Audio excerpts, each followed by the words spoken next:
There are endless travel videos on the internet whose sole purpose is just to give you FOMO. We've all seen it, the people flying in first class, staying in amazing hotels, eating amazing food, going on a private yacht and jumping into beautiful water. We've all seen it. But the truth is, most of us, like you and me, we travel on a budget. Unless you're like super rich, in which case you should reach out to me and take me on one of your trips, please. The average plane ticket for an international flight is over $1,300, and the average night's stay at a hotel is over $200. And if you want to stay in the fancy hotels that you're seeing on Instagram, those can cost thousands of dollars a night. Obviously, these range widely, and you can get deals at certain hotels and on certain flights. If you're traveling on a budget, it's impossible to do everything. Even if you're not traveling on a budget, it's impossible to do everything that you want to do in 5 days or a week and a half or however long you have. So that's where this magical word comes in. Priorities. The worst thing is to get back from a trip and feel like you didn't really experience it in the way that you wanted. Essentially, it's important for you to decide what the purpose of the trip is.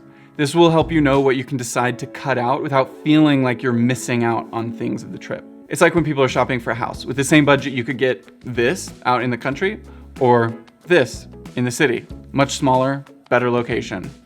But it's all about your priorities. When you travel with a clear purpose, you'll find that your trips are more fulfilling because you set out to do something specific, and by the time you come home, you've done that thing. Everything else is just a bonus. Let me give you an example of a time I set a purpose for my trip and some of the budget trade-offs that I had to make. I went to Iceland last summer with a friend. We were traveling on a very tight budget. We looked at these amazing places we could stay, but if we did that, we wouldn't have enough money left over to rent a car or pay for gas, and we'd be confined to a really small area in the country. This is where priorities come in. We decided together that the goal of the trip was to explore as much of Iceland as we possibly could, and that luxury could wait for another time. So we saved money by combining our hotel expenses and our rental car expenses, and we got a camper van for the week. We made peanut butter and jelly sandwiches and just ate those. PB&J's for dinner.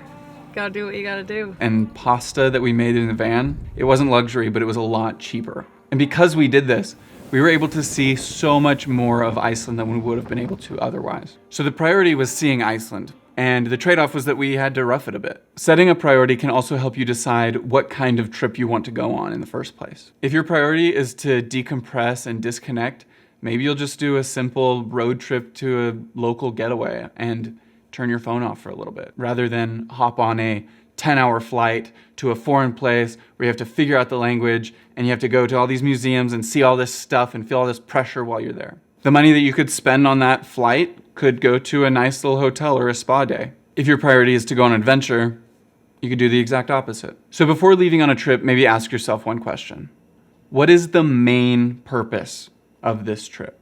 Asking yourself this will help you navigate all of your trade-offs and where to put your budget. Some examples of these questions are, would I rather relax and clear my mind, or would I go to museums and see a new city or try to learn a new language? Or would I try all the restaurants in a new place that I've never been? In which case, you would designate more money toward food than you had previously planned and probably take that out of your hotel budget. Or maybe the purpose is just to create an environment to spend time with people that you love that is uninterrupted.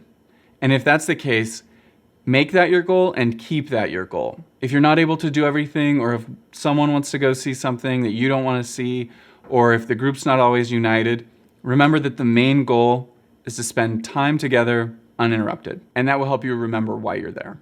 And I'm not saying that you have to be so strict that you have to reserve all of your money for just a specific thing and you can't do anything else. When we were in Iceland, we saved enough money living the way that we were that we splurged for a day and we spent some of our savings on the Blue Lagoon, where we just relaxed harder than we've ever relaxed in our entire life. It was a dream. And arguably was so much better because we had been roughing it the whole time. This is the way I've been traveling, and it's worked really, really well for me, and it's helped me to feel more rewarded after my trips.